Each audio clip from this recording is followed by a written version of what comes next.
Karibu na hongera kwa kumaliza mkataba. Asante. Ulipangiwa kazi wapi? Njombe. Njombe. Daraja gani? Smart. Smart. Mbona ulikuwa shilingi ngapi? 200. Kwa umemaliza? Mkataba wako umeisha lini? Leo tarehe 28. Tarehe 28 mwezi wa 5. 2026. Tarehe 28 mwezi wa 5. Leo? Sasa mbona uko hapa na ulikuwa Njombe? Tarehe 28 unatakiwa ufanye kazi. Nifanye kazi? Niliondoka jana. Yaani siku ambayo mkataba wako unaisha unatakiwa ufanye kazi. Alafu ndio unaondoka kesho yake. Aliniambia niondoke. Ya, lakini hata hivyo nafikiri katika kuondoka kuna namna hamkuagana vizuri, hamjaachana vizuri. Shida nini? Shida ni nyingi. Matatizo yani ni mengi in short. Kwa sababu pale ni yeye alikuwa anajua kama mkataba wangu unaisha mwezi wa 5 tarehe 28. Alikuwa anajua. Na mkataba si alikuwa nao. Lakini alikuwa nao, lakini wewe pia si ulitakiwa umwambie, umkumbushe. Nilimwambia toka Jumatatu. Yaani siku 4 kabla. Kwa sababu mimi nilikuwa naondoka Alhamisi ambayo ndo leo. Nikaambia Jumatatu. Nikaambia tarehe 28 mwezi wa 5 ambao ndo huu mkataba wangu utakuwa umeisha naenda. Akaniambia wewe huwezi uniambia mimi, wewe unabidi uongee na watu wako ndo wanipigie simu mimi. Yaani wewe huwezi kuongea na. Wewe kujibu. Nikasema sawa, muda ule tu kwa sababu ule muda alikuwa ndo anajiandaa naondoka naenda kazini. Nikawapigia wakasema tatizo ni nini? Nikamwambia mimi ni dada Sharifa niko Njombe. Akaniambia uko kwa bosi gani? Nikamwambia bosi Labo. Tatizo? Nikamwambia tatizo hamna tatizo, lakini nimwambia bosi wangu kwamba mkataba wangu unaisha tarehe 28 ambao ni Alhamisi, ilikuwa Jumatatu. Ameniambia kwamba niongee na nyie, sasa jua ana tatizo gani? Maana ameniambia niongee na nyie ndo mpigie simu yeye. Wakasema haina shida. Nikawaacha hivyo. Basi wakasema basi tukiongea naye tutakurudia. Wakaongea naye. Sasa kumbe alipoongea naye alikuwa na haraki. Na maana alikuwa hana mdada na hajatafuta mdada. Kwa hiyo nia yake mimi niendelee kubakia mpaka hiyo siku ambayo atapata mdada ili mimi niende. Na hakuniambia mimi chochote wala lolote. Ingalikuwa ni anajua mkataba wangu unaisha tarehe 5. Unaisha mwezi wa 5 mimi. Basi walikula wakaja tena wakanirudia akaniambia bosi wako tumeongea naye amesema kwamba hana mdada, kwa hiyo inabidi usikilizie mpaka tarehe 19 mwezi wa 6. Nikamwambia hapana, kwani alikuwa yuko mkataba wangu unaisha lini? Na nilipokuwa namwambia alikuwa anasema mimi najua kila kitu. Ongea nao tu. Akasema yeye hamna kwa sababu yeye anasema kwamba ana mtu wa kumshikia simu. Nikamwambia hapana, kwa sababu yeye anajua mkataba wangu unaisha lini. Kwa nini asingetafuta mdada kabla ya? Asingetafuta mdada kipindi ambacho hata ndo mwingine mwezi wa 5 pengine mwezi wa 4, kwa sababu angemtafuta mdada mapema ingekuwa hata mimi rahisi kumfundisha vitu, kumuelekeza hivyo. Akasema ndo anasema tu msikilizie na uje kwanza tumpigie kwanza tuongee naye. Basi siku ikapita. Nikapigia tena simu nikamwambia amesema nini? Anasema tu umsikilizie kwa sababu hata hivyo hiyo hela yeye hana hela kukulipa na maana mshahara wangu mwezi wa 5. Nikamwambia hana kivipi? Anasema hana kwa sababu yeye anatoa mshahara tarehe, yani mwezi ukishapinduka. Na maana mwezi wa 6 tarehe 5 ndio unapokea mshahara mwezi wa 5. Mwezi wa tarehe 5 mwezi wa 6 ndio unapokea mshahara wa 5, mwezi wa 6 hivyo hivyo tarehe 7 ndio hivyo. Nikasema kwa hiyo amesema hana hiyo pesa? Hana. Kwa hiyo usubiri mpaka hiyo tarehe 5 mwezi wa 6. Nikamwambia mimi kusubiri mpaka tarehe 5 mwezi wa 6 mimi siwezi. Hapa nimefikia nimechoka. Akaniambia tatizo ni nini? Una changamoto? Nikamwambia mimi changamoto ninayo sina nyingi tena kubwa. Changamoto hapa kwanza niko peke yangu. Majukumu yameongezeka tofauti na yale ambayo nilikuwa nimepangiwa awali. Sasa hivi nahudumia familia 2. Nahudumia familia ya kwake Labu na ya mdogo wake. Mdogo wake anaitwa Sola. Yuko pale. Ni mjamzito kwa kaja kujisikilizia yeye na mtoto wake. Mimi ndio nilikuwa nimhudumia. Na huyo yeye mwenyewe bosi wangu yeye mwenyewe ana mtoto wake mdogo. Basi kwa hiyo inabidi nimhudumie mtoto wake, nimhudumie tena familia yake kama yeye nilioikuta ambao ndio natakiwa nihudumie. Nihudumie tena na familia ya ndugu yake. Hapo natakiwa ni kupika ni mimi, usafi ni mimi. Yaani kila kitu ni mimi. Nikamwambia mimi siwezi hata hivyo, niko peke yangu. Tofauti na mara ya kwanza kulikuwa na kijana kama nilikuwa nasema, na kijana ameshaondoka. Ameshamaliza mkataba wake. Ameondoka lini? Nikamwambia ameondoka tangia mwezi wa 3 kuhusu mwezi wa 4 mwisho, mwezi wa 3 mwishoni kitu kama hicho. Wakaniambia sasa kwa nini kusema? Nikamwambia haina haja ya kusema kwa sababu yeye mwenyewe sana naona kama mimi majukumu yamenizidia, niko peke yangu. Kwa nini asingesema sasa hivi majukumu yamekuzidia, ngoja niongeze nini? Niongeze mdada, na hata hivyo siku zinakwenda. Acha niongeze mdada kwa sababu huyu mkataba wake unaisha mwezi wa 5. Hajafanya chochote.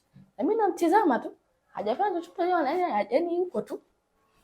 Basi wakasema basi wewe tuongee naye afu tutakurudia. Wakamuelekeza si nini hivyo, akurudia tena. Basi sasa ilikuwa ni mida ya jioni, akawa amerudi pale, nikaa niko zangu tu jikoni naendelea tu na majukumu yangu, kanifuata. Akaniambia wao ndugu zako au watu wako huko mmeongea nao nini? Nikamwambia mimi kama kawaida, ni vile vile sipindishi. Tarehe 28 mimi naondoka. Akaniambia mimi tarehe 28 kama unaenda wewe, lakini mimi sina hata hiyo hela kukugea. Nikamwambia hauna hela kunigea. Sawa. Kama una hiyo hela kunigea, wakati mimi najua hiyo hela wewe unayo. Na hiyo hela mimi hiyo hela kunipa ni ndogo sana. Yaani wewe kwako ni ndogo sana. Ni ndogo hiyo 200,000 ni ndogo sana. Yaani kwa kweli ni hela tu ya chai. Unajua tunanifanyia makusudi kunikomoa. Kama vile anakomoka kipindi cha nyuma. Kwa sababu kipindi cha nyuma unakuta anakugea kazi kama 10 kwa muda mmoja. Labda anakuambia kuna dirisha fulani liko kwa upande wa store. Ile dirisha huaga linasafishwa tu nyuma. Kwa nje kwa ndani huaga lisafishwi. Na hata kama akitafuta baba huyo kijana wa kipindi kile anamwambia tusafishe tu kwa nje, kwa ndani usisafishe. Sasa usiku kaamka huko anapotoka, Sharifa naomba usafishe ile dirisha ling'ae. Katoka tena hapo hicho changu akisuguliwe. Naomba kisuguliwe king'ae. Hapo nishamaliza kufanya usafi, ni asubuhi, ilikuwa ni Jumapili. Hapo kulikuwa na sherehe ni ya mwanae, ni birthday. Ni mimi tena ndo ninayewajibika kupika. Kupika sipiki chakula kimoja. Napika kama pilau, wali, ni peke yangu. Kama nitapata msaada ni msaada tu wa kijana labda anisaidia labda kumenya vitunguu, karoti hivyo. Kupika mimi mwenyewe. Mimi mwenyewe ndo naye pika. Hapo ndo nakwambia usafishe nini na hivyo malize, ingia kupika, nitakula na chakula saa 6 kamili kiwa tayari. Yaani hata kikujua kwamba sijui ulifanya hichi. Saa 6 kamili chakula kiwe mezani. Chakula cha usiku saa 1 kamili. Ili mtoto na yeye awahi kula. Basi, nikasema mimi hizo siku 5 kwa kia naona ni ndogo sana, lakini kwa mimi ni nyingi. Kwa sababu hata hivyo niko peke yangu, kazi ni nyingi. Akasema na leo tumeongea na bosi wako, lakini anasema kwamba hapo kuna mdada amemwajiri, sijui ni mdada huko anakujaga pale anafuafua. Lakini wakasema hamna chochote anachosaidia kwa sababu yeye hapa anachofanya ni anafua tu. Akifua kazi kwangu mimi kunyoosha. Na ule wakati wa kunyoosha, muda mwingine ananyoosha, inabidi niache kazi moja nifanye kazi nyingine. Kwa sababu unakuta nanyoosha nje kuna mavyombo ni mimi ninayoosha. Kwa naacha kuosha vyombo na nyoosha nguo. Na hizo nguo nazo nyoosha. Nanyoosha kama matenga kwa sababu nanyoosha nguo za nyumba nzima. Za mtoto huyo mdogo, za kwake yeye, za mume wake, za mdogo wake na za mwanae huyo mdogo wake. Za nyumba nzima peke yangu. Kwa nanyoosha, nitabidi niache vyombo ninyooshe nguo. Kwa nakuta muda huo ambao namaliza kunyoosha nguo wanafunzi wamesharudi. Nagalisha tena ile kuosha vyombo nihudumie wanafunzi. Nitabanikia maji ya kuoga, wataoga, watamaliza, nitawapikia chakula. Nikishawapikia chakula wanakaa wanakula. Mimi inabidi sasa niinuke nipashe maziwa mtu kwa sababu mtoto ikifika saa 9 anatakiwa anywe maziwa. Nipashe maziwa mtoto nianze kunyosha mtoto mpaka hapo saa 10, saa 11. Hivyo vyombo anaosha nani ni mimi. Na bai saa 1 chakula kiwa tayari. Kwa hiyo naosha tu vyombo chapu niingie kufanya nini? Kupika. Au inabidi niviache vile vyombo vikae nipike. Nikishamaliza kupika ndio niingie tena kwenye vyombo. Sio, unanielewa? Basi hivyo nikamwambia mimi hizo siku 5 kwangu mimi ni nyingi sana, siwezi, afu niko peke yangu. Kama huyo anasema sio, kuna kijana tena mwingine ni mtoto wake, wa kambo. Ni kijana, kwa hiyo anakuja tu pale anafagia. Na ule uwanja ufagiliwi, ni unadekiwa. Uwanja ile ya nini ya simenti, kwa hiyo unadeki na maji. Ule uwanja anasema kuna kijana anakujaga tu hapa anafagia kwa anamsaidia kufagia. Nikamwambia yeye anafagia tu juu. Anafagia muda mwingine na lazimika tena mimi kama kuna uchafu mita ndo nianze kumwaga maji naanze kufagia. Nikitoka tena hapo niingie kwenye vyombo. Kutoka kwenye vyombo niingie jikoni. Nibandike maji ya mtoto, maji ya nini, maji ya maziwa, nimalize chai. Nikishamaliza nioge kwa sababu anatakaga mwanae hataki kushikwa ukiwa hujaoga. Kwa nitakuwa uoge kwanza ndo mshike mtoto wake. Kwa hiyo nimalize kupika vitu vya mtoto, nini, chai, niende nikimbie kuoga. Wakati naoga namuogesha mtoto wake. Kwa inabidi nioge sekunde. Kwa sababu yani siwezi kukaa masaa afu akishatoka kumuogesha mtoto aanze na kusubiria uji. Kwa inabidi nioge chap niende nikapike uji, ili akishamaliza kumuogesha mtoto na mimi ndo napeleka uji. Kwa hiyo yani ratiba zangu zilikuwa ni nyingi ambazo sio hata nieleze nini. Natakiwa nifanye kitu ni chap. Yani kitu ambacho natakiwa kufanya ndani ya dakika 5 au mimi natakiwa nifanye ndani ya dakika 3 au 2. Chap ili niharakishe pengine mtoto pengine hivyo. Akaniambia sasa yani wewe umekaa umevumilia mwaka wote afu hizo siku 5 si unaona nyingi si nini. Wewe hata sikuzui kama unataka kwenda wewe nenda tu. Lakini mimi hiyo pesa uko ukijua mimi sina. Au wewe nenda nitakutumia. Nikamwambia hiyo biashara kutumiwa mimi naijua. Naweza nikaenda ndo mazima. Nisitumie. Akaniambia mimi hamna siwezi kufanya hivyo. Sije kuzungumza cha mtu. Nikamwambia watu wengi waga wanasemaga hivyo, huwezi kuzungumza cha mtu lakini inatokea tu. Huyo ameshaenda atajua mwenyewe. Hatajijua. Nikamwambia mimi siwezi kwenda bila pesa yangu.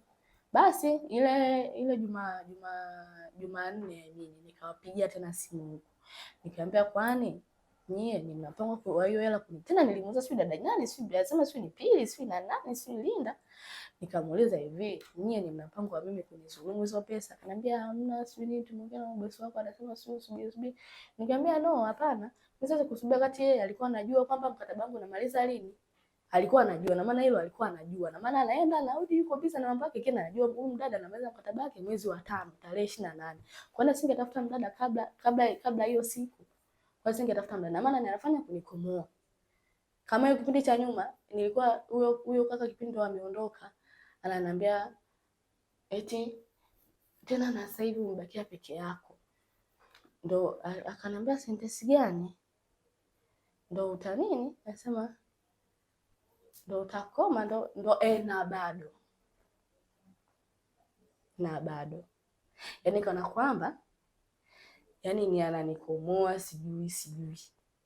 Eti na ikumbuka hiyo siku tena nilikuwa nimekaa pale kwenye sinki la kuosha vyombo. Akanifuata pale. Na sasa hivi umebakia peke yako na bado. Basi mimi nikatabasamu nikajipa moyo. Nikasema haina shida. Itavuka ni majaribu. Itavuka. Mwisho nitamaliza mkataba wangu niende kwa sababu hata hivyo siku zimeisha. Siku hazigandi zinasonga mbele. Basi nikaa nimetulia hivyo. Chakula kikichelewa makelele hivyo. Alafu unakuta natingwa, mara unakuta niache hichi nifanye hichi. Niache hichi nifanye hichi. Wakati nakuja kurudia hiki muda umeshaenda. Yaani nilikuwa niwe sharp kufanya kitu. Niko peke yangu.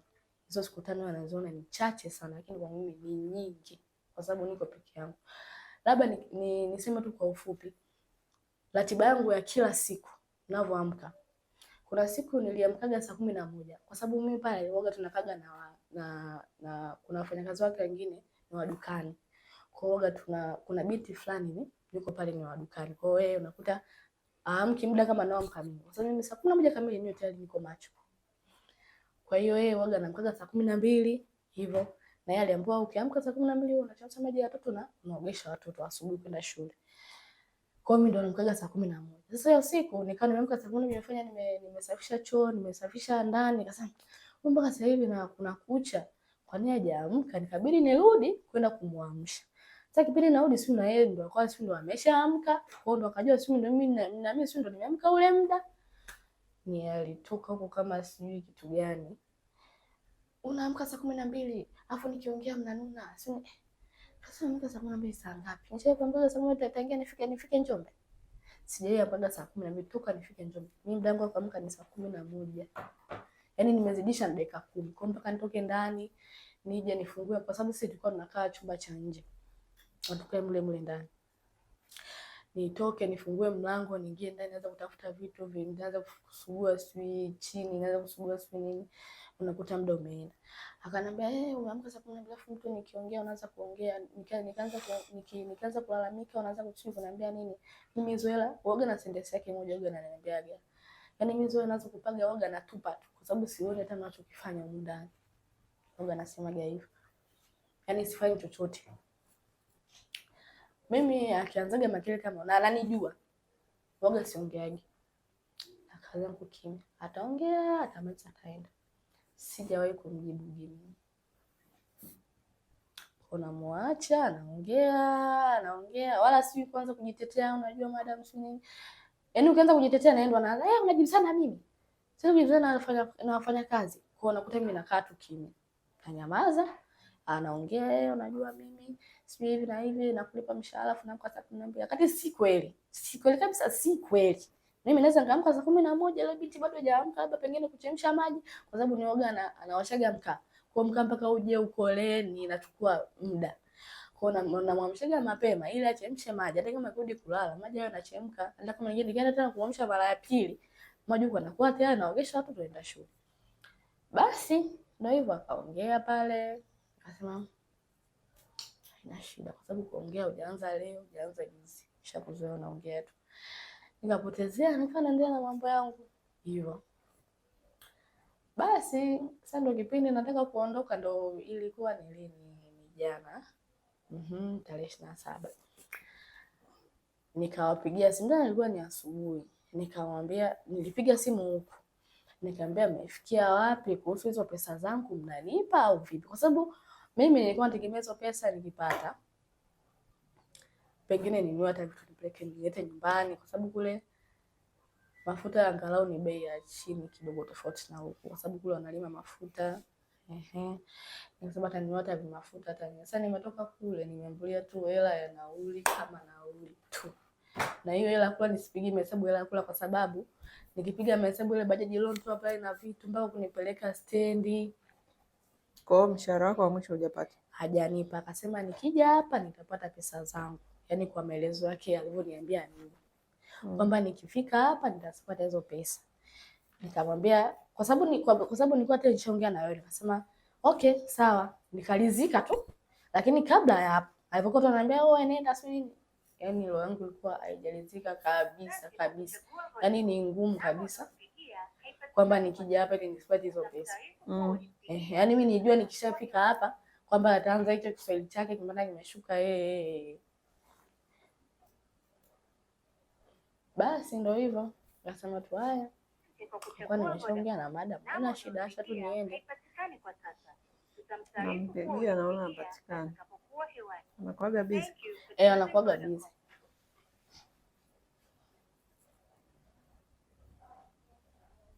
Kwa kuchagua Vodacom. Namba unayopigia haipatikani kwa sasa. Kwa hiyo Sharifa, kwa mazungumzo yako hayo marefu ni kama vile yani ni kama sijui niseme bosi pia alikuwa wewe unaona kulikuwa kuna kazi nyingi lakini bosi naye alikuwa anakuona anakuvumilia. Maana kuna kauli hapo kwamba hela zangu natupa. Kwa hiyo haoni thamani ile ya smart dada ya 200,000. Kwa hiyo na wewe pia kwa upande wako kwa unaona majukumu ni mengi. Kwa hiyo ni kama hamkuishi vizuri kiasi ambacho kwa sababu siku 5 kusema ukweli kuna wadada wanabaki kwenye mabosi wanawaomba hata mwezi baada ya mkataba kuisha na wanakaa mpaka wanapopata wadada wengine wanaagana nao vizuri. Lakini kwa upande wako yani mpaka siku 5 zikawa ni nyingi. Ndio hiyo kwamba wewe uliona pale majukumu ni mengi lakini na bosi anaona huna unachokifanya. Kwa hiyo mmeishi kwenye mazingira haya. Na hapo kumbuka kuna ndugu yake ambaye ndio namlea mimi, ni mjamzito. Wajawazito kama unavyowajua. Wajawazito ana nini? Maana mimi mwenyewe mjamzito hapa. Mara sui tuna nini? Yule dada nilikuwa nakula.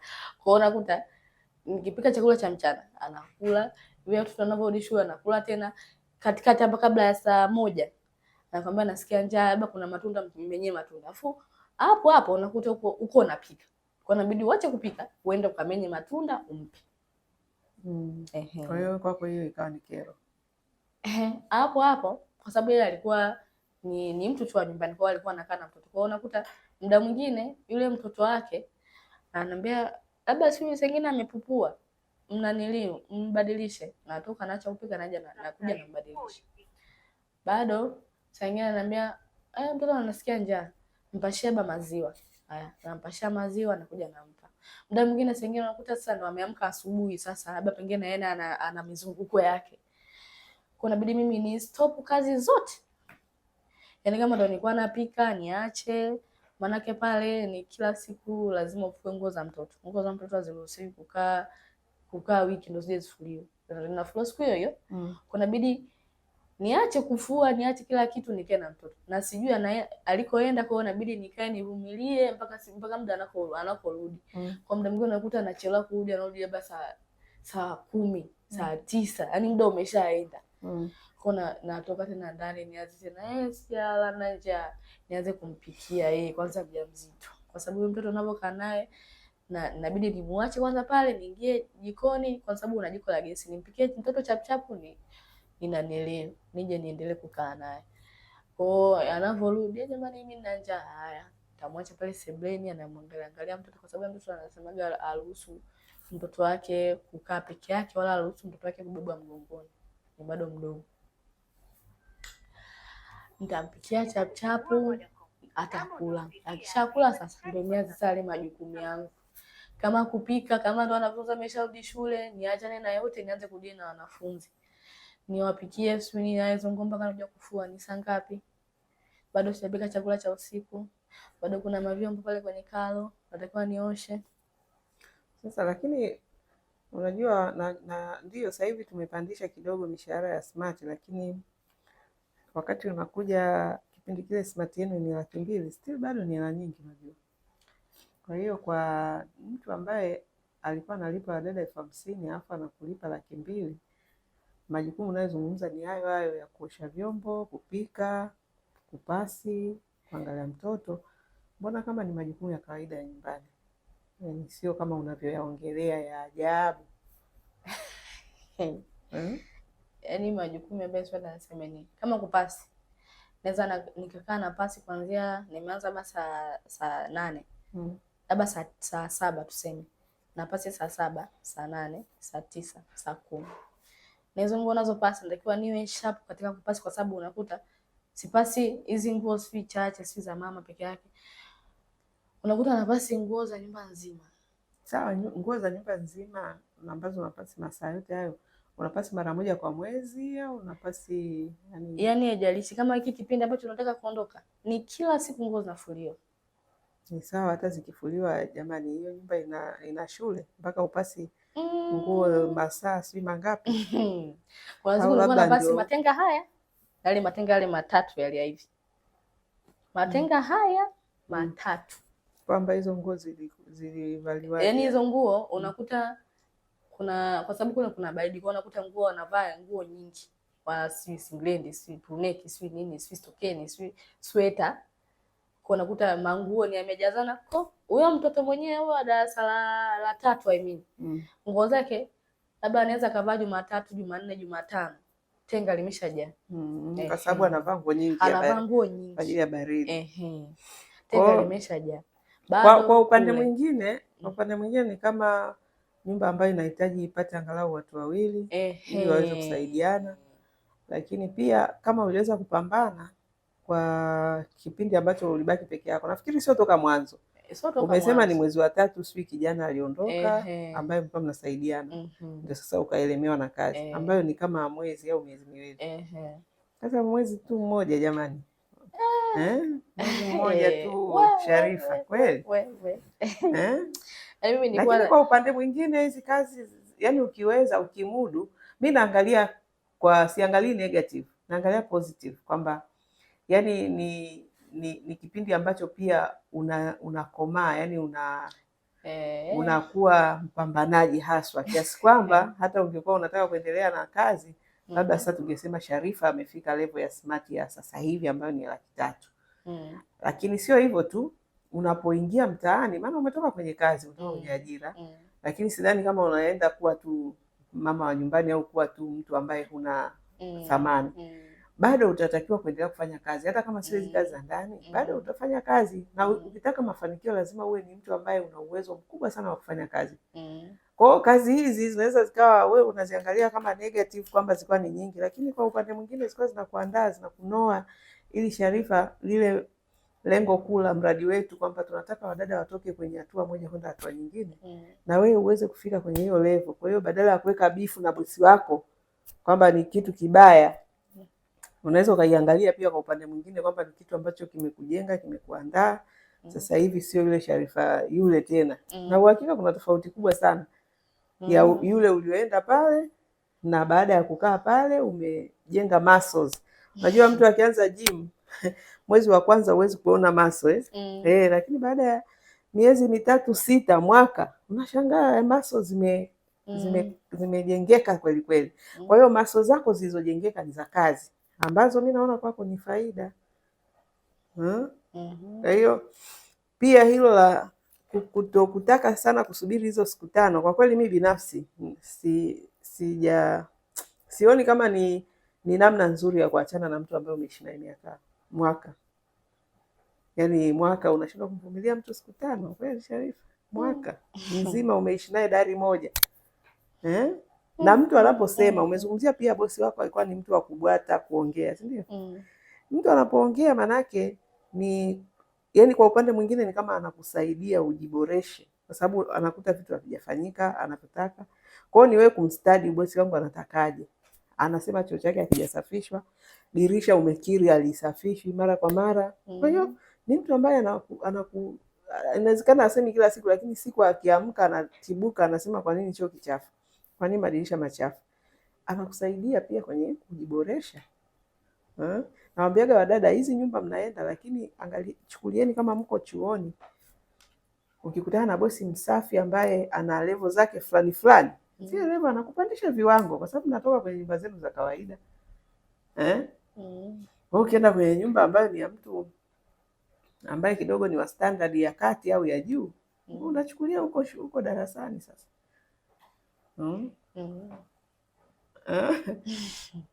Maana mimi niliongea na wewe kwenye simu kwamba nilikuwa nashangaa nilivyoambiwa hapa kuna dada hataki kusubiri siku 5 sijui mbele alipo mshahara wake sijui na nini. Nikasema siku 5 kakaa na bosi wake mwaka mzima, siku 5 zinamshinda? Hebu nipeni namba zake niongee naye.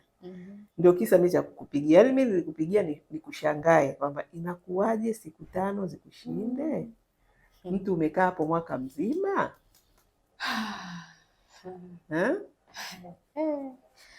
Pale nilikuwa kama hivi ndo nimeachwa mtoto. Mimi tena sitaki tena kula.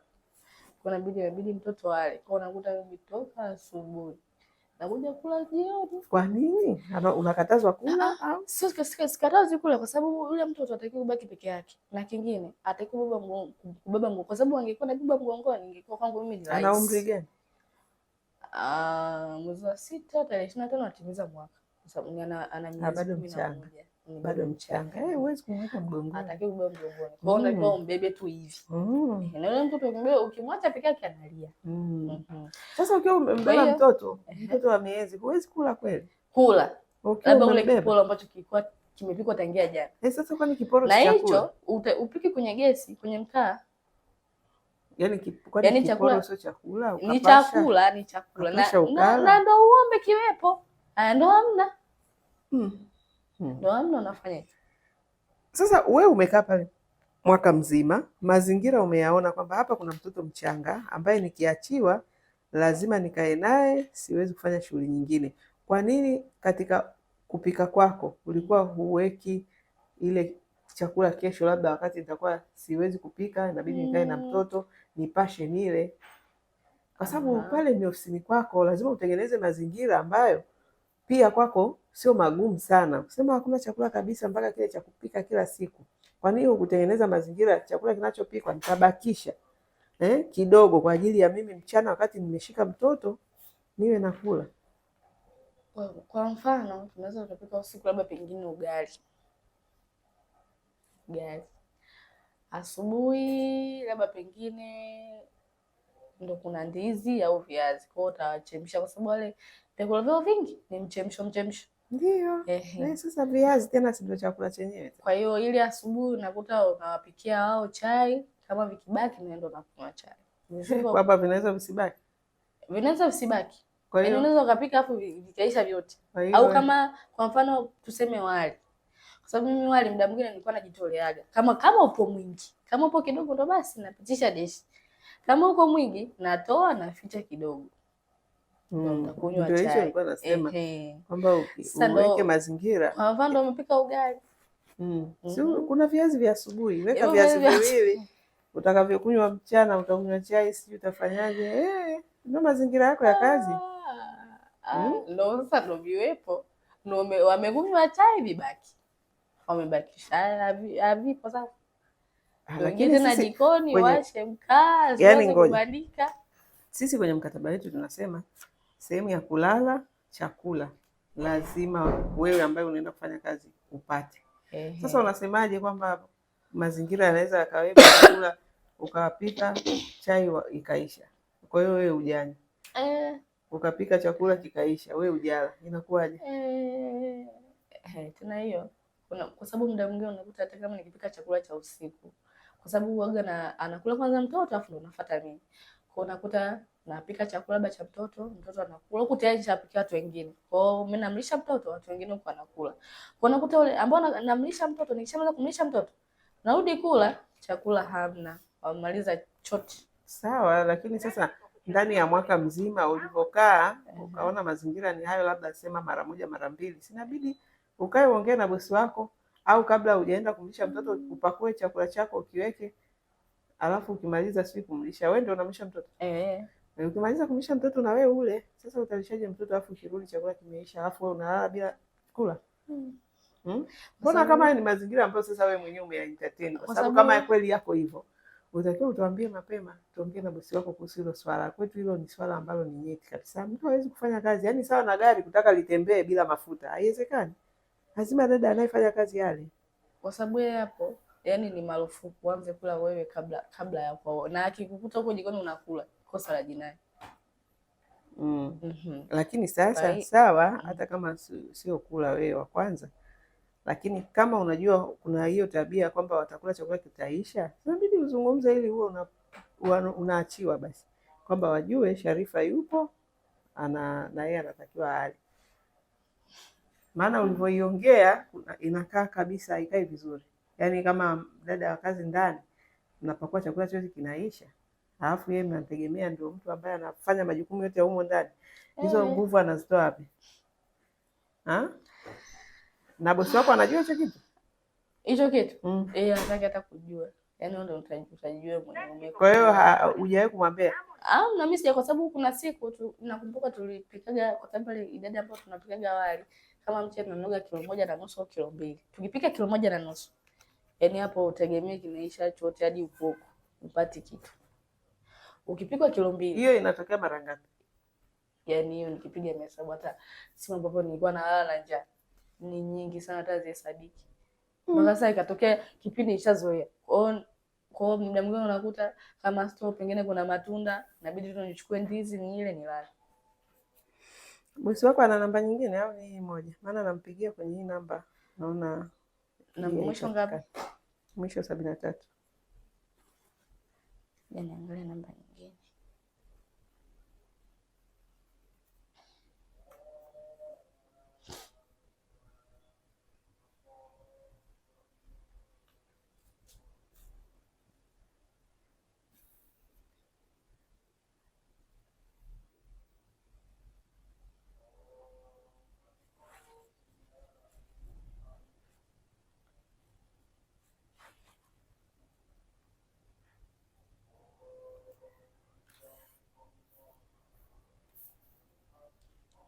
mtu ambaye uko bize bize. Ana namba nyingine? Ana namba kama 3, lakini nyingine ni za ofisi, nyingine yaani ni chache sana ambazo hiyo nayo. Na kuna nyingine ambayo nayo. Ilete sasa. Ilete. Usihitaji ilete. Jaribu kumpigia. Kama tunaweza kumpata.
Jamani, hiyo namba unatafuta mwaka mzima? Simu inasumbua. Nasema simu inasumbua kidogo.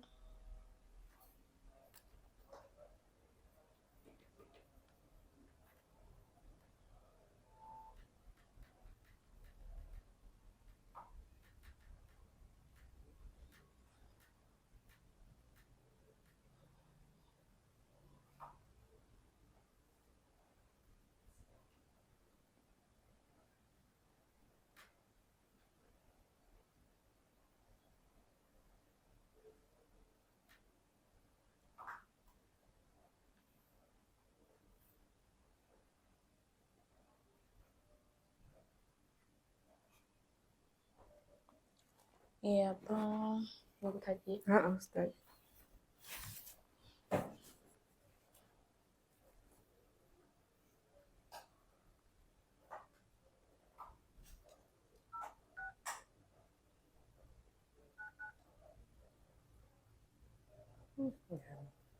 Nani yako hiyo? Maandishi vidogo. Mimi ndio sioni.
Asante kwa kuchagua Vodacom.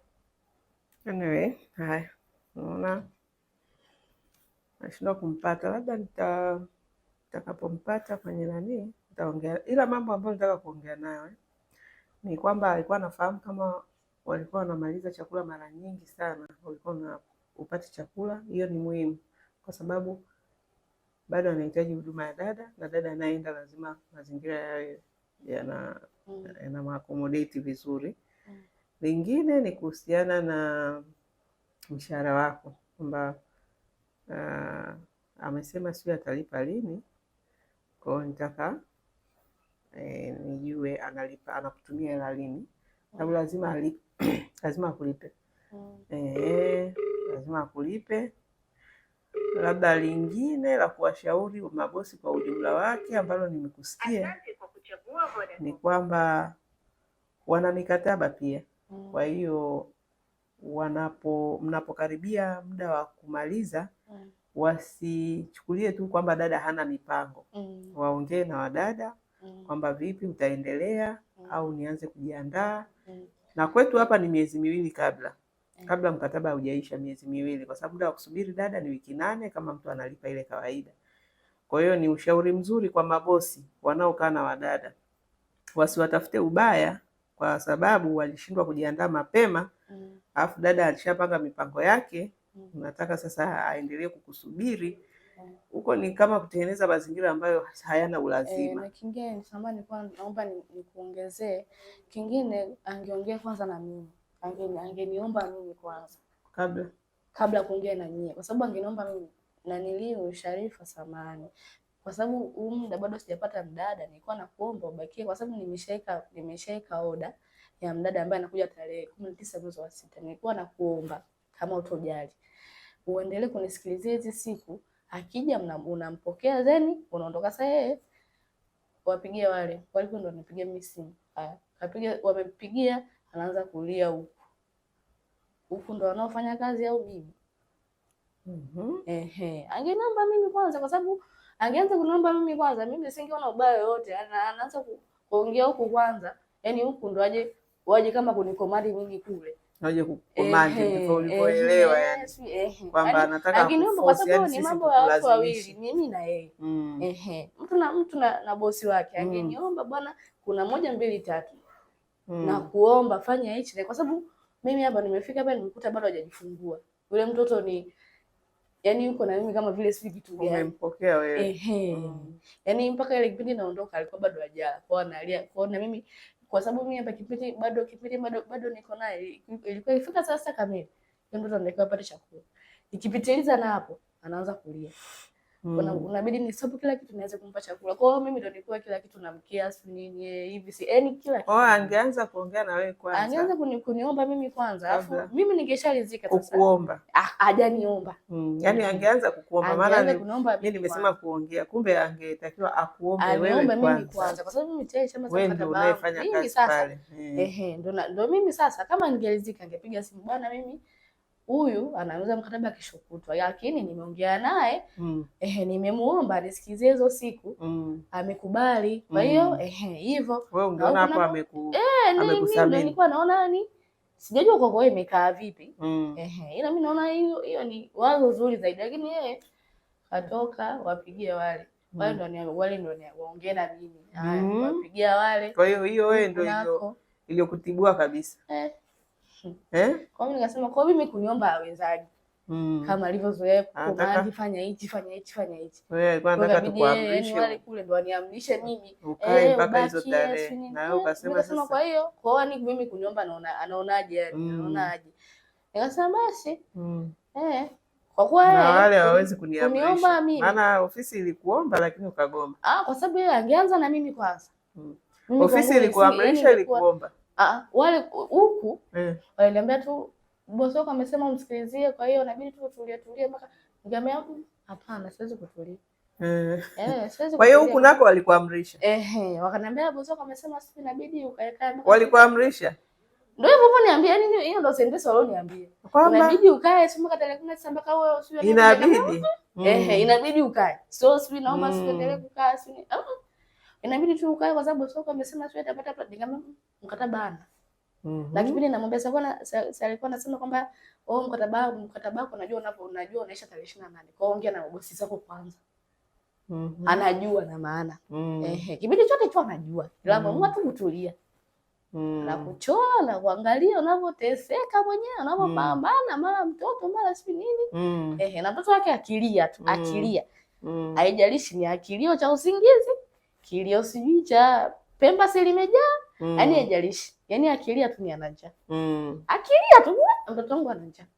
Hata kama umetoka kula masaa mawili kabla, mtoto wangu ni ana njaa. Kuna bidii uache, uende ukampe mtoto maziwa. Hata kama ni ana usingizi. Kwa sababu muda mwingine yule alikuwa anasumbuaga sana akiwa na usingizi. Tofauti na akiwa na njaa. Kwa sababu akiwa na njaa, mwangu alikuwa anamfungia. Kwa mimi nikienda pale kama anakuwa na njaa, namwacha kwa na sengena anatembea tembea anaanza kuimba mwenyewe hivyo. Anapoteza. Kwa huku muda mwingine anaendelea na chakula, kikishaiva hivyo nampa. Ndio hivyo nilivyokuwa namkia. Sasa akilia tu tutakumbuka kwa sababu kuna siku moja mimi mpaka nitamata kucheka. Eti nimetoka kumlisha chakula ilikuwa saa 4. Kwa sababu waga anamtoaga saa 3. Chumbani atamtoa chumbani, anamuogesha na anampa uji. Sasa siku alichelewa toka saa 4. Nikampa uji, naweza kumpa uji. Sasa nimetoka nje kwenda kuendelea na majukumu mengine kwa sababu natakiwa nifue, natakiwa nipike, natakiwa nioshe vyombo. Nikatoka kwenda kuendelea na majukumu mengine akaniita. Akaniambia naona pampers yake na naona kapupu. Nikatoka nikambadilisha. Nimeweza kumbadilisha. Sasa napita hivi. Akaa kaniangalia yule mtoto. Eti mwanangu anakuangalia hivi, inawezekana ana njaa. Hello. Unaongea na Madam nani? Rahabu. Ni Madam Rahabu? Okay. Niko na Sharifa hapa. Hapa ni Wadada Center. Unaendeleaje?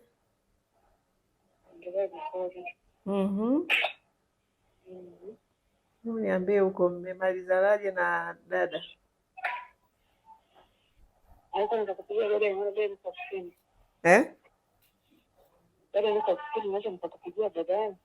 Utanipigia baadaye?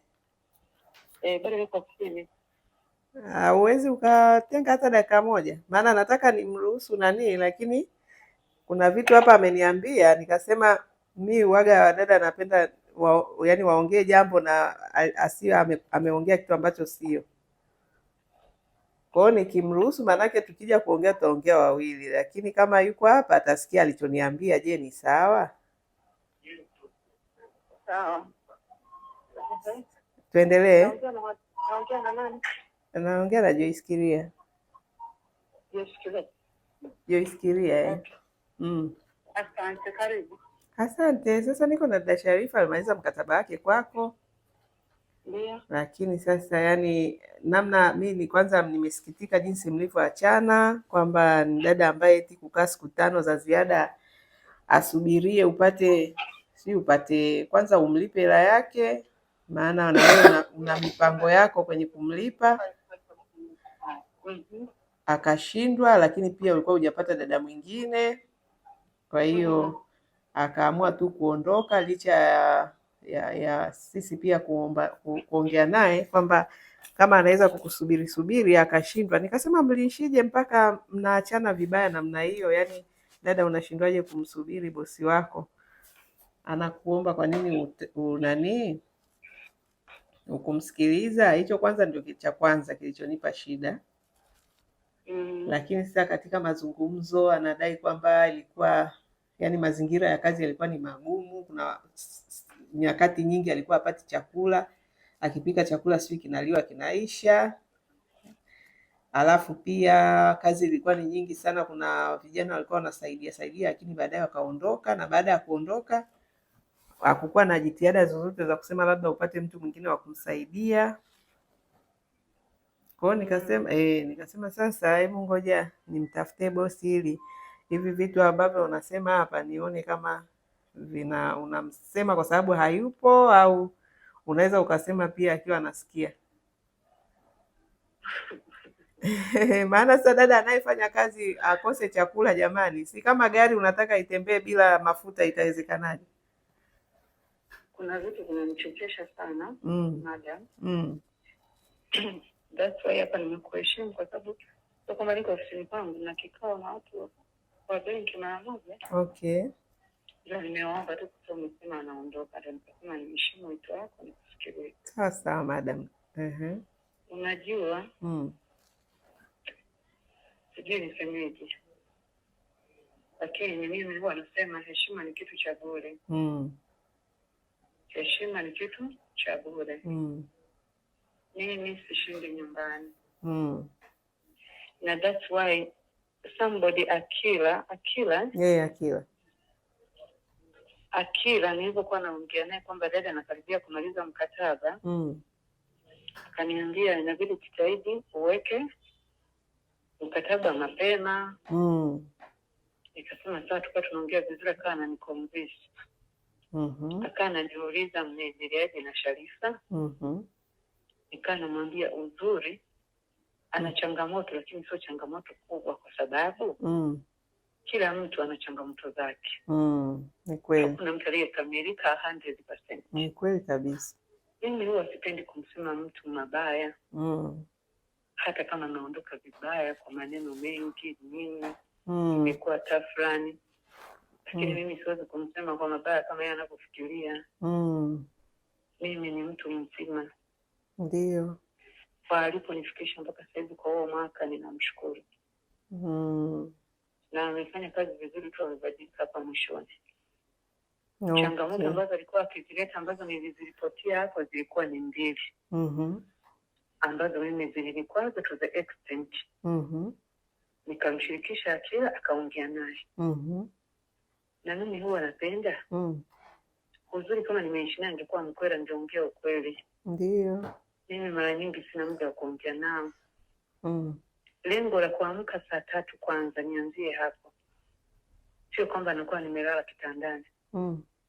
Nakuwa ni lengo namsubiri amalize mambo yake, kwa sababu na mtoto mdogo. Amalize mambo yake ili ninapotoka nimemaliza kumwogesha mtoto, nimemvalisha. Ndio yeye anampa uji, mimi naondoka. Ndio. Na akishamaliza kumnyesha uji, sio kwamba nakaa naye. Nina mdogo wangu ni mjamzito yuko pale. Kasema namweka sebuleni. Anaendelea kufanyaje? Anaendelea na majukumu yake. Lakini pia nikwambie clear. Mimi sio mama mjinga. Mimi ni mama nimesoma, nina elimu zangu. Na ninajua kabisa kwamba huyu mtu amezidiwa na majukumu. Yule kijana aliyeondoka, yeye ni Muislamu, mimi ni Mkristo. Aseme ukweli kama ananisikia. Yule kijana aliyeondoka ilikuwa imeshakuwa too much. Hadi uzazi ukirudi jioni, mimi mara nyingi hata kama na mtoto mdogo naweza nikarudi saa 1, saa 2 usiku. Kaingia hadi saa 4 kulingana na kazi zangu. Unakuta mavyombo yamejaa pale. Una watu wawili. Na mambo Sharifa, huyo ni smart dada. Mimi nilikuwa na uwezo wa kuchukua tradition huko, au nilikuwa na uwezo wa kukuta hizi viroko. Lakini baada ya kuona kwamba hawa waroko unaongea sana, nikasema hapana, mimi kuongea sana siwezi. Kwa sababu sometimes unakuwa na stress zako za ofisini na nini. Ukifika uanze kuongea tena ni ngumu. Kwa hiyo niliona nilitoa yule kaka ambaye ni roko. Nikasema kaka, kwanza tena nikae nimfundishe nani ni hapana. Huyo atakuwa anafanya kazi za nje. Mazingira ya nje, usafi na nini, kuhakikisha mambo yanaenda sawa. Ili dada sasa yeye awe kazi yake ni kupika, kufua na nini. Baadaye nilipokuja kuona kwamba nguo hawatakatisha, ukimuuliza nani hajatakatisha nguo, Sharifa anasema ni James, ukimuuliza James anasema ni Sharifa. Nikawagawanyishia. Nikamwambia kuanzia leo James utakuwa unafua nguo za mtoto huyo ambaye ni mkubwa na nguo za baba na kuzinyosha. Afu Sharifa utakuwa na dini na nguo zangu na nguo za watoto hao wawili wadogo. Sawa sawa. Lakini mambo yakaendelea tafrani. Baadaye kijana kaanza kuamka saa 3. Na mimi nishaambia kwamba naamka saa 11 kwa sababu sisi watumishi wa umma saa 1:30 tunataka kwa ofisini. Sasa mtu akiamka saa 12 ataweza hayo majukumu? Hayawezi. Nilipoona yule kijana amekuwa too much, ikabidi nimuondoe. Huyo Sharifa sema ukweli alikuwa anamlalamikia. Ukirudi Sharifa, wewe ni smart dada na kulipa mshahara mkubwa kuliko wote ndio dukani. Kwa nini nikute vyombo vichafu? Ninakuja na wageni wangu hapa. Vyombo vichafu. Mambo hayaeleweki manake nini? Anakuambia hiyo ni kazi ya James. Naambia lakini kama ni kazi ya James wewe unaelewa huyu ni roko, unatakiwa ndio mueleweshe. lakini nilipoona mambo yamezidi nikamtoa. Okay. Na nilipomtoa immediately siku hiyo hiyo nikaleta dada mwingine ambaye ninamlipa per day wa kufanya kazi za mchana, zile kazi za nje, kwamba afagie uwanja, afue nguo, na nguo zote Sharifa nikampunguzia kabisa, kwa sababu alikuwa anafua nguo zangu na kwa yule mtoto wa shuleni yule wa darasa la 3 nikambakizia nguo za watoto wawili, kwa sababu yeye nguo za watoto wale ambao ni wadogo, huyo mchanga na huyo ambaye yuko chekechea, wote kasema ni nguo za kurundika. Nguo za watoto wadogo ni lazima zifuliwe kila siku. Nikamwachia hizo kazi 2 za kufua nguo za watoto wawili, ila nguo zangu mimi, nguo za baba na nguo za mtoto mkubwa akawa anafua huyo binti ambaye namlipa kwa siku. Mpaka sasa ameondoka, alimwacha binti yuko anaendelea kuisaidia kazi za mchana. Sasa kama mtu anakuja asubuhi anakusaidia kazi za kufua, hufui tena, anakusaidia kuosha vyombo. Haya, ile asubuhi, ile jioni, usiku akimaliza kula, binti yangu wa dukani, kwa sababu anajua Sharifa na mtoto wake ndiye anayeosha vyombo vya usiku, binti yangu wa dukani au kijana wangu ambaye yuko pale ana mafunzo yake ya chuo anarudi jioni. Asubuhi Sharifa waandae watoto kwenda shule asubuhi, anayewaandaa watoto kwenda shule asubuhi ni binti yangu wa dukani. Sasa mimi nashangaa hizo kazi nyingi zipi? Kama asubuhi mtu amemuondolea kwamba asubuhi binti wa dukani hakikisha kabla uende dukani umechemsha maji, umeogesha watoto wameenda shuleni, wewe ndio uende kazini. Sharifa agusa watoto asubuhi, anawaogesha tu jioni, na jioni wewe muogesha ni huyu wachekechea, huyu mwingine ni kumwekea tu maji na uza mwenyewe. Sasa hizo kweli ni kazi ngumu, hadi ninaondoka kwa mambo haya. Alionifanyia haya, alipokuja niliwaambia kwamba mimi ni mtumishi wa umma. Uzuri daraja sio mimi najua kazi za utumishi wa umma. Mimi siwezi kusema mshahara wangu wa utumishi wa umma ni walipo wafanya kazi. Kwa hiyo wao nimewatengea bajeti yao ambao wanajua kwamba kutoka kwenye vyanzo vyangu vingine, kwa sababu mfanyakazi sio yeye tu, mimi na wafanyakazi wao ni zaidi ya 10. Kwa ndio maana nimeambia kwamba kila tarehe 5 ikichelewa tarehe 6 kuna kwa naweka kwamba tarehe 5 nafunga hesabu zangu na kwa wafanyakazi wangu wote, nikichelewa kama kuna image fulani tarehe 6 nalipa mshahara. Okay, kwenye mshahara hapo ndio maana hujamlipa. Sio kwenye mshahara, yani nje ya mshahara. Yani mimi si mtumishi wa umma. Yani ninachosema kazi 11 hiyo ninachouliza ni yani kwenye swala la kulipa ni kwa sababu huu mshahara wake si hujamlipa kwa sababu ya mipango yako, umepanga tarehe 5 ndio huo unalipa wafanyakazi. Ndio hicho nilikuwa nataka. Kwa hiyo maana alikuwa anashangaa kwa nini hujampa hela wakati anaona una uwezo. Hiyo 200,000 ni hela yako tu ya chai, lakini umeamua kumkomoa. Umeona anachosema yote huyo ni mtoto mdogo. Anachosema ni sahihi kabisa. Hata nikiamua kusaidia milioni 1, milioni 3, milioni 4, sio issue, naweza nikafanya hivyo. Lakini kwa mpangilio na kwa budget yeye anaweza kusema kwamba uwezo wangu na kusaidia labda milioni 3, milioni 4, lakini hujui kweli. Hata mimi nasema mwisho wa mwaka huu ulipofika, mwisho wa mwaka niliopeleka training wafanyakazi wangu wote, nilispendi zaidi ya milioni 5 na nikawalipa posho kila mtu 50,000 nje ya mshahara.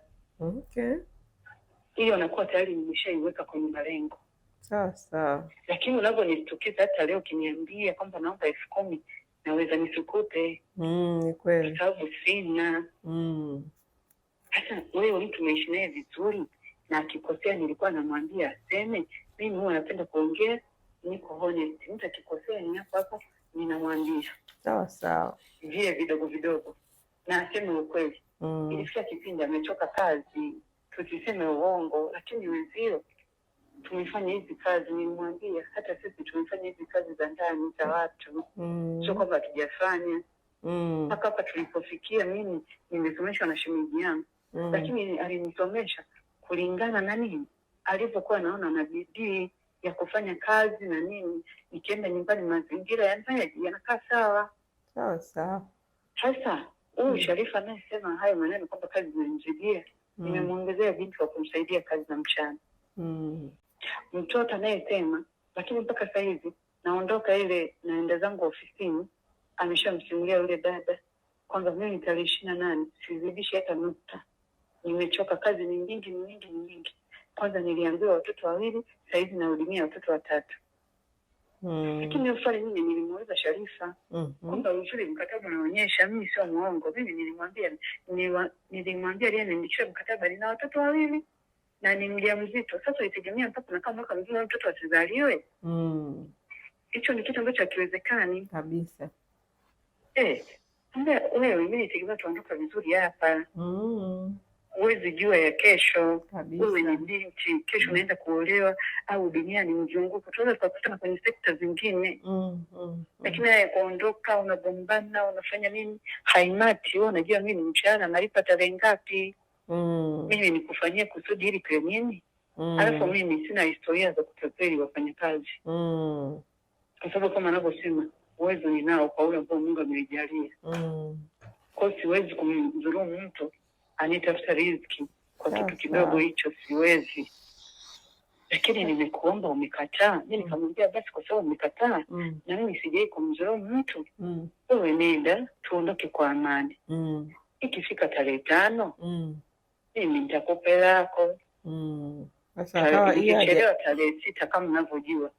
Ila kama unaona kwamba mimi nitakutapeli, kwamba ukiondoka hapo uweze kupata hela yako, naomba uende. Nikikutapeli mimi, Joyce ana hela zangu, atakupa.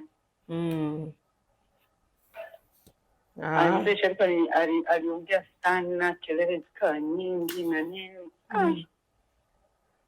Mimi nikajisikia vibaya. Pole. Nikajisikia vibaya to the maximum. Pole. Mimi nakumbuka mkataba nilioingia ni wa kumsafirisha mfanyakazi kuja kazini, lakini kurudi atakajirudishe mwenyewe. Lakini kwa hasira niliyokuwa nayo, na mimi nikishachukia wao sipendi mambo, nikamkatia nauli na ile akula njiani nikampa, yaani hivyo nimesamehe. Lakini ni kwa sababu gani nimesamehe? Kwa sababu mimi huwa siangalii mabaya ya mtu. Ninaangalia mazuri ya mtu. Kwa yeye akazani kunisema mabaya, akazani kunisema vitu vya uongo, mimi sijibu. Ninamwachia Mungu. Ila mimi ninachomwambia, ninamshukuru kwa mwaka mzima aliyofanya na mimi. Ninamshukuru amenilelea mtoto huyu mdogo. Kwenye kumlisha sio kumsema uongo, alikuwa anamlisha vizuri sana, na mwanangu akimwona tu muda wa chakula alikuwa hataki mtu mwingine amguse. Mimi nitamsema mazuri. Hakuna hata siku moja nitamsema mabaya. Yale aliyoyakosea mawili makubwa niliyaripoti kituoni. Haya madogo nimesahau kuoga na nini, mimi nilikuwa nampokea kama binti yangu. Huwezi kaja kushika mtoto saa 3 saa 4 hujaoga. Huwezi kaingia jikoni binti mara 2 ameingia jikoni hajafuati. Nilikuwa namkemea kama binti yangu. Na kitu ambacho na wewe pia ungekifanya. Lakini baadaye kaita maneno mengi, mna historia ya kupiga wafanyakazi, sijui nini. Nikamwambia wewe tu kumekuja hapo umepigwa na nani? Hata siposema historia yenu tunaijua sijui nini. Nikamwambia kwa hiyo wewe na maana hujaje kazini, umekuja kuchunguza maisha ya watu. Kwa sababu mimi kwenye kupiga mtu, mimi sio mjinga. Kwanza sina hizo mambo za kupigana sana, siwezi. Lakini unapokuwa umenitia mtoto iwe clear, mimi naishi na watoto wangu wengi, naishi na watoto wangu. Unaponitia mtoto kwamba huyu mtoto ishi naye kama mtoto wako, ambaye ni under 18, anapokuwa mkosea, hata neno la Mungu linasema mtoto mtukutu anastahili mapigo. Unamchapa vile viboko ambavyo ni vya kumuelimisha na sio kumuumiza, ambao ni watoto naishi nao, ni wa ndugu zangu na nawachapa, na hata wazazi wake anawaambia leo nimemchapa amefanya hivi na hivi. Na wanasema ni sahihi, mtoto hawezi kukua bila viboko. Lakini mtu mzima mmeleta familia yao waje kugombana naye, kushindana naye. Mimi na hizo mambo hizo nina muda huo. Sina muda huo. Kwa hiyo hebu yeye aondoke kwa amani na awe na amani, na mimi nasema ninampenda na sitakuja kumsema kwa mabaya hata siku moja. Na hela zake atazipata tarehe 5 au 6. Yaani tarehe 5 au 6. Yeye akinipigia simu nimwekee yeye nitokee, akisema niweke kwenye ile namba ambayo wanatumia nyie nitokee, nitatuma. Hapana, namba utamwekea kwenye namba zake. Sisi tu utatutumia kama ushahidi kwamba umeshamlipa, tuihifadhi kwenye nani vile. Vyovyote vile. Kwa hiyo anaanza kutafuta defense, kuanza kutafuta maneno na nini, na kujibia kwamba anashinda njaa. Mimi ninamshangaa kwa sababu akishinda njaa ameamua mwenyewe, kwa sababu mimi ninachosema binti huwezi kumnyima chakula. Yes, ndio anayeshinda jikoni. Yeye anapika mwenyewe. Toka amekuja kama nimeingia jikoni mara nyingi, miezi kama 3 mara nyingi, kwa sababu mimi niko bed rest. Yeye ndiye alikuwa ananihudumia kila kitu. Kwa sasa kama alikuwa ananipikia chakula afa anamaliza chote ananiletea mezani, sawa, siwezi kukataa. Kwa hiyo vitu vingine, kuna defense zingine ambazo hazipo. Mama ni mtumishi wa umma, anaamka asubuhi anaondoka hadi saa 2 usiku, saa 3. Alafu anasema ananinyima chakula. Mimi ambacho nilikuwa naenda kumsifia Sharifa na ambacho nitakubali na naendelea kumwambia, nilikuwa namwambia wewe ni dada, kesho unakuwa mke wa mtu. Hebu jaribu kuweka bajeti zako vizuri. Dagaa hizi mtu anaponunua kilo 1 sasa hivi imepanda ni 12. Analeta debe ya dagaa faikae hata mwezi, mnanikosea. Mimi nimeleta vitunguu kutoka kwa sababu mimi pia huwa nalima. Nileta gunia 2 za vitunguu. Lakini hivyo vitunguu nadhani zaidi ya labda kama walitumia nusu gunia, lakini gunia 1.5 viliharibika. Sharifa kama iko hapa ongea, mimi ni mtumishi wa Mungu, siwezi kuongea uongo. Mpaka nikamwambia sasa hivi sirudi kununua vitunguu. Viliharibika kwa nini? Kwa sababu wamevirundika store. Eti hawezi tu kujiambia watoe vitunguu wavianike nje. Sisi tumeishi kwa watu, hatujaishi hivyo. Sharifa anamwambia kachukue majani ya maboga. Ananiambia eti kama izaliwa aje kuchuma majani ya maboga. Majani ya maboga ambayo yako nje. Binti, nikamwambia mimi dada naijua. Na kabla ya kuja huku Njombe, mimi Njombe nimekuja kwa ajili ya kazi. Dada nimeishi sana, napajua vizuri ugumu wake na ujua maisha yake na yajua. Kiniambia mtoto wa kike ujue kuchuma mboga za majani, sijakataa, inawezekana kulingana na sema aliyozaliwa na nini. Lakini ukifika kwa watu, watakuwa jifunze wanaishije. Uwezi kukaa kwa mtu mwaka eti uwezi kuzunguka nje kuchuma mboga ya majani. Unamjibu mtu eti mimi sijui kuchuma mboga ya majani. Kweli? Lakini kwa kuchukua ni vitu vidogo vidogo. Nikana ziona ni vitu vya kawaida. Lakini mimi nilimuomba kwamba wewe unajua mimi ni mtumishi. Subiri tarehe 6. Utachukua mshahara wako utaondoka. Subiri tarehe 5 utachukua mshahara wako utaondoka. Tulikuwa tunapika pale jikoni kwa afika nini anafanya nini? Aliondoka kunijibu, nikamuita kanyamaza. Basi mimi nikaendelea na mambo yangu. Kesho yake ndio anapigia simu kwamba kwa nini namzuia binti asiondoke. Nikamwambia mimi sijamzuia, hata leo aondoke. Ila tarehe 6 na tarehe 5 ndio nalipa mshahara.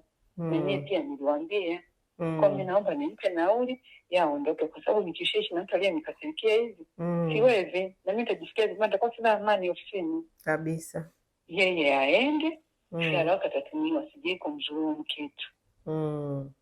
Na hata kama ningemdhulumu au ningekuwa na nia mbaya, nisingetaka tena service kutoka kwenu.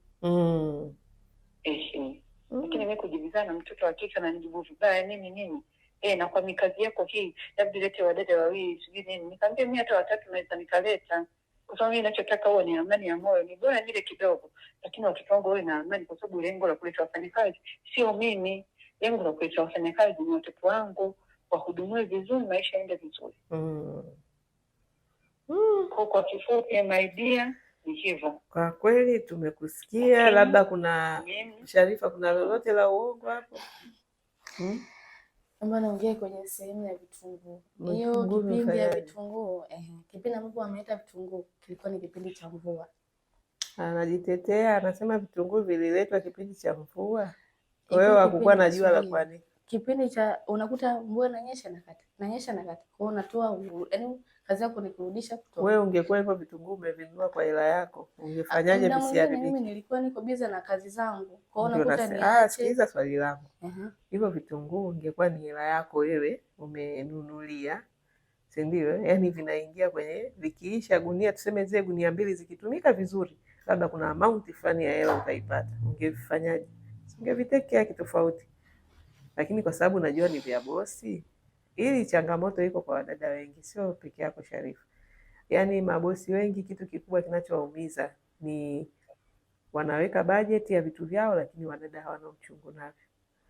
Kwa hiyo kweli, kama gunia na nusu vitunguu viliharibika, ungeambiwa Sharifa, hivi vitunguu ni vya kwako, vikiisha vyote katika matumizi, kuna hela kiasi fulani utapata. Nakwambia kitunguu kisingeharibika hata kimoja, lakini kwa sababu ulikuwa unajua ni vya bosi, basi hata hapa changamoto hii tunaipata hapa tu kwetu, tunaona vitu vinaharibika. Huyu ni gunia 2, sisi kisado kimoja tu. Unanunua kitunguu kisado pale na unakuta nusu yake ndio vimetumika, nusu vimetupwa. Kwa nini? Jua liko hapa, hakuna naye angaika kuvitoa. Kwa hiyo hata usijitetee maidia. Kingine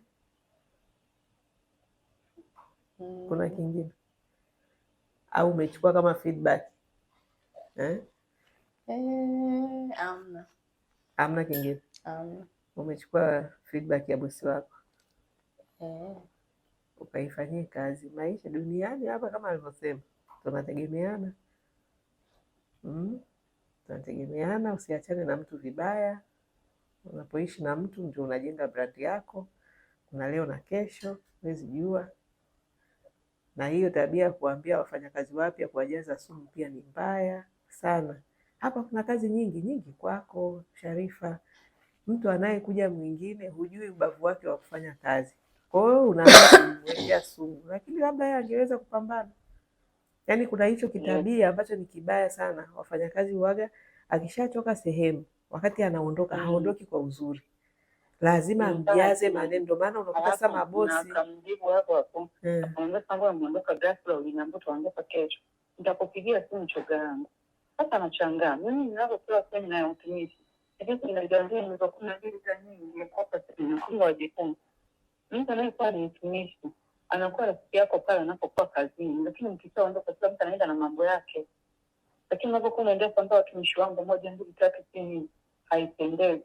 Mimi kadhaa nakiwa ni mtu sahihi, unatakiwa uombe urafiki na bosi, kwa sababu bosi ndiye anayekufanya mambo yako yaende. Lakini ukianza kumtoa bosi kwa watumishi wengine, mambo yasiyofaa, haisaidii na wala sio nzuri.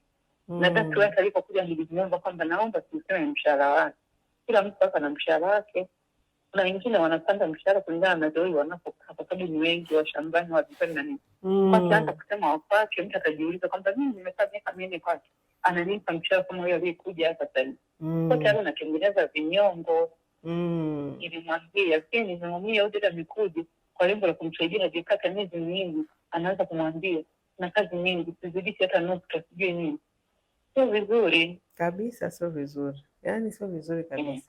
Tena kwa hii inaumiza watu. Ndio maana mabosi unakuta anakuambia ukiniletea mfanya kazi asikutane na huyu, kwa sababu hiyo wengi sana ni kwa sababu hiyo. Lakini ingekuwa unaachana naye vizuri. Mpaka kuna mwingine kaniambia kwa tunaongea naye vizuri, kaniambia kwa nini umerudia kuweka order sehemu ile uliyoweka.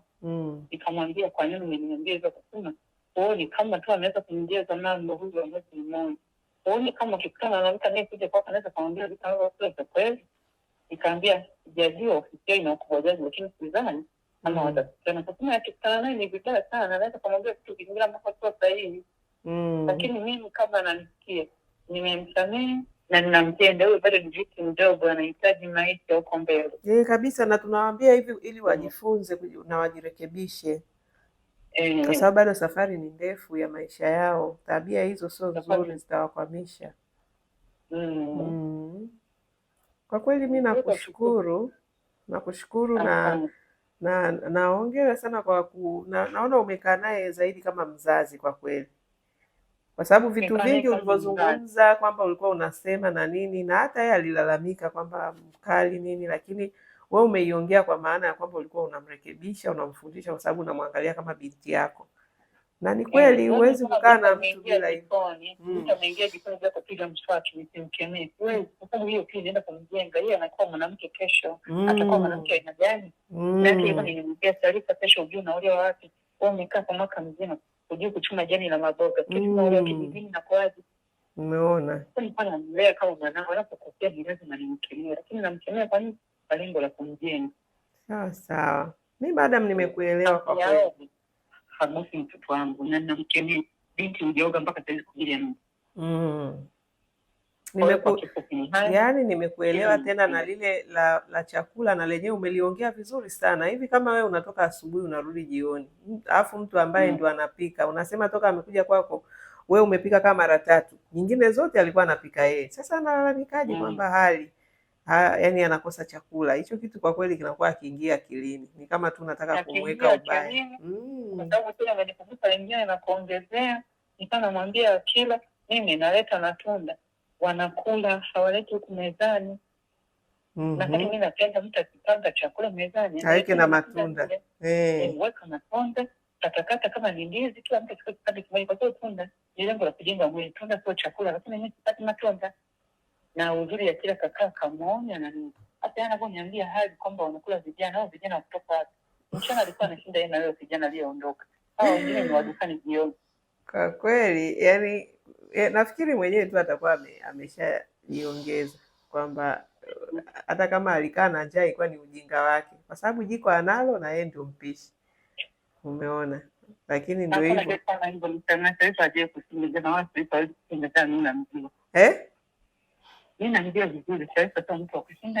Na mwili wake wenyewe unaonyesha, mshindaji wa njaa anaonekana kwenye mwili, ana mwili wake wa kutosha tu mzuri ambao unaonekana yani, nimekuelewa vizuri kabisa. Mwili wa chakula unaonekana na mwili wa kukosa chakula unaonekana. Kwa hiyo madamu umeeleweka vizuri. Cha muhimu tu ni kwamba nafikiri kazi kubwa sana mimi ninayoifanya ni ya kujaribu kuwasaidia wadada kwamba yani maadili ni kitu muhimu sana kwenye maisha, sio tu kufanya kazi, lakini ni ndani na tabia njema. Tabia njema ndio itajenga CV yako na kesho yako. Kwa hiyo kama anajaribu kutengeneza mazingira ambayo mtu aonekane mbaya, sio vizuri, na vitu ambavyo unarekebishwa, kama kweli huna uwezo navyo jirekebishe. Sasa kama unavyosema anaingia jikoni hajapiga mswaki. Unajua hapa kwetu wanaamka saa 11, cha kwanza bafuni, wapake deodoranti, waswaki ndio waingie kazini. Sasa tukimleta huko kwako ukasema eti yuko jikoni hajapiga mswaki, manake nini? Si atakuwa hata sisi anatuaibisha sasa. Ndio hicho. Na sisi tunasema huyu ni smart. Sasa kama dada smart anaweza akafanya kitu kama hicho, au anashinda kutwa nzima anakuja kushika mtoto ambaye yeye hajaoga, hicho kitu hakikubaliki na mtu yoyote. Kwa hiyo kama ni vitu vya namna hiyo vya kawaida ambavyo ulikuwa unamsema, ulikuwa unamsaidia, unamshape, unamboresha ili sasa aweze kuwa smart kweli, hata awe professional. Na nimemwambia kabisa, nikamwambia wewe ulipata nyumba ya bosi ambaye ana daraja fulani la kati au la juu. Kwa hiyo ulichotakiwa wewe kuishi naye pale ni kuishi kama uko shuleni, ili ujifunze, ujinoe, ujiboreshe. Umeona? Huko mbeleni nikamwambia hata kama uendelee na hizi kazi, huko mbeleni hata kama wewe unataka kujitegemea au umeolewa una mji wako, yani kuna namna utakuwa ni mtu wa tofauti, sio yule Sharifa ulioenda pale. Lakini mkienda mkaanza kukaa na mabifu, mnaelekezwa, mnakasirika, hata ule usmati ambao sisi tulikuwa tunasema unao, basi hauonekani. Unafanya hata watu watuone sisi hatujui tunachokifanya. Kwa hiyo yote mimi nishaongea naye kabla sijakupigia hii simu. Nashukuru ulivyoyaongea yamejitokeza tu vizuri kwamba ilikuwa ni katika kuendelea kuwanoa na kuwasaidia na yeye aweze kufika mahali, maana lazima awezi kuwa na knowledge kubwa kama ya kwako. Kwa hiyo kama hana, inabidi ajifunze kutoka kwako ili ajiboreshe. Ndio. Kwa hiyo madam, mimi nakushukuru sana. Na nafikiri amesikia kwamba mshahara wake tu utautuma hizo tarehe uzosema. Na mimi nilikuwa tu na uhakika kwamba yani hakuna kitu kama hicho kudhulumiana, labda huko akichukuana mitaani, lakini kwa watu ambao tunafanya nao kazi wengi kwa kweli tunaheshimiana, hawanaga hizo tabia za kudhulumu wafanyakazi, maana ni watu wenye maisha yao tu mazuri. Ndio. Kwa hiyo basi madam, haina neno, si utaendelea kufanyia kazi na kufanyia nafikiri oda yako hiyo nyingine, alafu utakapomtumia hiyo hela yake basi usisahau kututumia kopi ili tuiweke kwenye nani zetu kama ushahidi kwamba ulimlipa, maana yeye amesema ana uhakika hutamlipa. Kasema yani umemtoa tu kiaina ili hiyo hela usimpe, lakini mimi nilikuwa najua hicho kitu hakiwezekani. Na kama alivyokuambia hiyo hela kwangu ni ndogo sana. Ndio. Sawa madam, basi nikutakie jioni njema na pole kwa kukutoa kwenye kikao, lakini asante sana kwa ushirikiano madam. Nakushukuru sana. Haya madam, asante. Asante sana. Haya, tumemaliza, tumesawazisha tu vizuri. Mimi nafikiri wewe una vitu vyako vya kuchukua, si ndio? Vya kujifunza, vya kujiboresha. Sio mbali na nilivyokuwa tu nimekwambia kwamba unajua kwenye maisha unakutana na watu wamekuzidi maarifa nini, ni kujifunza kwao. Vitu ulivyoenda kufanya vingine ndio hivyo, sisi tulishawaelekeza huku, lakini kule ukafanya tofauti. Kwa hiyo ndio hiyo ukawa unarekebishwa, unasema bosi anaongea. Haya ndio vitu vyetu hivyo, tunaambia usipofanya bosi huko utaenda utapambana naye. Umeona? Kwa hiyo hakuna kitu chochote cha nani. Si hiyo ya chakula nilikuwa nashangaa, umeona bosi anasema anatoka asubuhi anarudi usiku. Shoga yangu usile kweli? Haya bwana. Sasa mipango yako unaenda kuolewa au kufanyaje? Mama kishapataga waume. Inakuwa ni tafurani. Lakini siku mbili tena unaturudia hapa unataka kazi. Unaenda kuolewa? Uendi kuolewa? Kwa unaendelea na kazi? Sasa hivi nilikuwa nimepanga nipumzike kwanza. Upumzike? Okay. Nipumzike alafu ndo tutaendelea kama tarudi tena hapa Mungu akipenda. Ila hujui lini mpaka umalize hicho ulichokusanya au kuna kitu unajaribisha kwenda kufanya biashara? Nilikuwa nimewaza ukafanya kitu. Okay. Uone inaendaje? Kienda vizuri, haya. Ukiona inazingua utarudi tena kukusanya. Sawa. Haya, hamna neno. Si tupo hapa. Kazi yetu ndio hiyo, kuwaongoza, kuwashauri na kuwapa fursa kama hivi mzitumie kwa ajili ya kujiboresha na kutoka kwenye umaskini. Maskini mbaya. Ndugu yangu. Maskini mbaya sana. Na hiyo kama una kitu unafikiria kwenda kufanya, haya sisi tunakutakia kila laheri, nenda kaja afanye. Mungu akutangulie. Amen. Kwa lolote si tuko hapa. Bosi akikutumia hela yako utuambie. Maana atatuma, hana neno, atatuma. Sio mtu wa kudhulumu. Umesikia kuchapa, anachapa watoto wake kumbe. Ndugu zake. Mwenye tabia ya kupiga, so yeye mdogo wake. Mwenye ujauzito. Kwa sababu sisi pale kuna mdada aliletwa ambaye ndo atakuwa na dini na yeye. Ni kabinti tu kadogo tu kadogo sana. Ni kadogo ndo kalipigwa. Kwa sababu yeye hapo kuna binti nakumbukaga alikujaga ni kadogo kwa sababu yeye huaga anachukua mabinti wadogo sio kama kondo wanaopigwa. Na sikia binti alikuwaga ni mkana. Unasikia kwa hiyo hujawahi kuona. Hayo mambo ya kusikia ndo mimi siyataka. Hayo ya kusikia hayo yale tuliyoyaona ndio tunataka. Yeye kasema watoto wake ndio anawarekebisha. Watoto hao wa ndugu nini, lakini sio wafanyakazi. Kwa hiyo hayo ya wafanyakazi ukiona sawa, lakini kama unaambiwa tu maneno ya kuhamisha kutoka huku hayo tuachane nayo. Haya.